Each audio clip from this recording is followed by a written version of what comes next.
Executive Director for NAIOP New Mexico. With me, I have Sal Perdomo. He's our Government Affairs Chair for this year for 2025. Yeah. Thanks for joining. Thanks, so, Rhiannon. we're going to try something a little new today. We're going to talk about the government affairs work that NAIOP has been working on for the past, 6 months of this year. A lot's been going on, and we're going to do a better job at reporting out what we're working on real time. It can be a little bit challenging because things are so fluid. We're working through a lot of details, but we'll share with you what we can and what we've done thus far. But off the top, I just want to say that NAIOP is a really great group of mixed professionals within the real estate space. We have developers, we have planners, architects, engineers, and so we're a really great reflection of the business community in New Mexico, and we're constantly working with our elected officials to make doing business easier. So to kick it off, I'm going to turn it over to Sal to talk about, we're going to rewind the clock quite a bit. What did we work on during the legislative session? Yeah, thank you, Rhiannon. So during the 2025 60-day session, NAIOP led a group of similar organizations around New Mexico to work with the assessor's affiliate, the county assessor's affiliate, as well as legislators to bring forward a bill that focused on limiting the potential increases in assessments that could be had on commercial properties in New Mexico. And unfortunately, the bill that we were working on did not pass, but we are working into 2026 to try to get caps on commercial property taxes in New Mexico. As a result of this bill not getting passed, NAIOP ran a survey to all members that asked for the increase in their property tax valuations from 2024 to 2025. NAIOP collected 344 properties and saw an average increase of 54%, with the highest increase at 704%. So this bill did not get passed, and we saw the results of that bill not getting passed with really high increases in property tax assessments. Moving down to the state level, NAIOP has been working with Councilor Dan Lewis on a couple different bills. I'll highlight two of them. The first one is 069, which was approved in January, and that bill basically limited standing for neighborhood association and property owners to frivolously appeal projects where they did not have standing.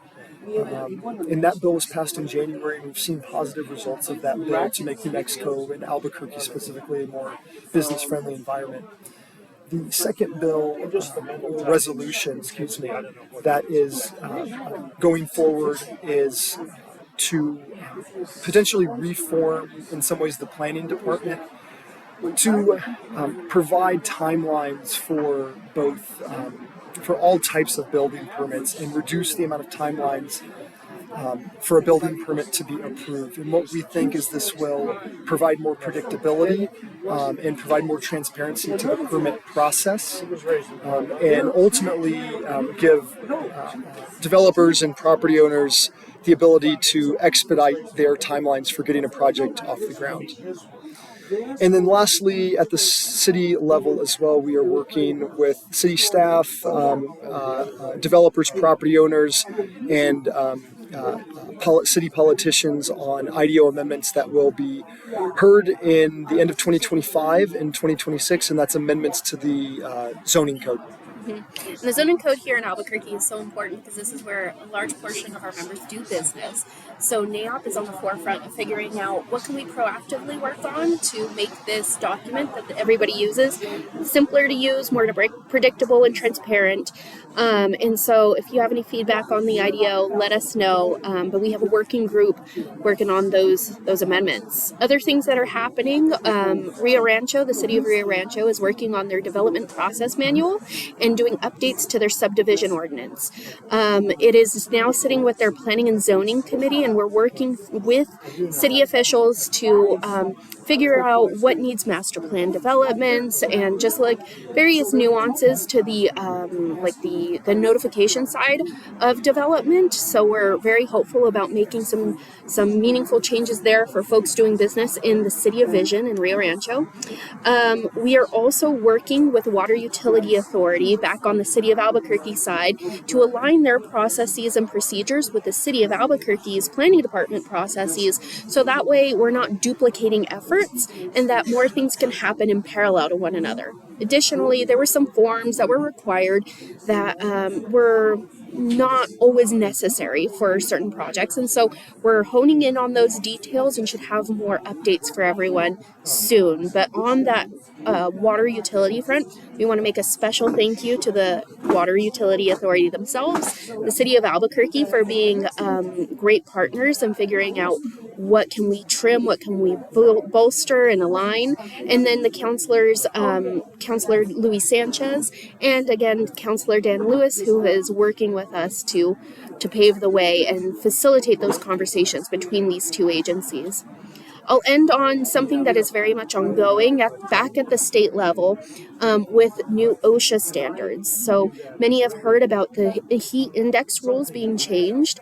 Depending on what tables you look at, essentially what they're looking at is if the heat goes above a certain threshold a day, and I want to say it's about 90 degrees, that for every 20 minutes of work, an employee needs to have 40 minutes of paid break with shade and water and a bunch of different other provisions and a lot of accountability and accounting measures that now would be required by OSHA should this pass. We're working with our complementary construction groups like AGC, ABC, NAMUCA, just to name a few, to hire an attorney to intercede on the industry's behalf to say, if you're going to implement these new rules that are so rigorous, here's what is the actual cost. So if it's a public project, let's just look at what's happening on the interstate there. How much more expensive is that project going to be? Or as an industry, as we're trying to respond to the housing crisis, what is that cost going to be per door? So we're taking very real life examples of how this new rule would be overly onerous and would inhibit economic development. And again, us working to address the housing crisis. So very much in the process, NAIOP is hoping to pay for an attorney there, and we're hoping to find a more middle of the ground rule going forward. So really wanted to give you a very high level information on everything we're working on. By no means is this everything that Sal has been working on, I have been working on, or the whole NAIOP board, but hopefully it gives you a little bit of a flavor of what we're doing on the behalf of the development industry and real estate to make doing business a little bit easier here in New Mexico. So thanks, Sal, for the conversation. Thank you for all your work. Thank you, Rhiannon. Appreciate it. Definitely couldn't do this work without our volunteer chairs. So in addition to his full-time job, he does a lot to help move the needle for everyone here in New Mexico. So thanks to Sal, and we'll do these more often so you can see what we're working on. Thanks so much.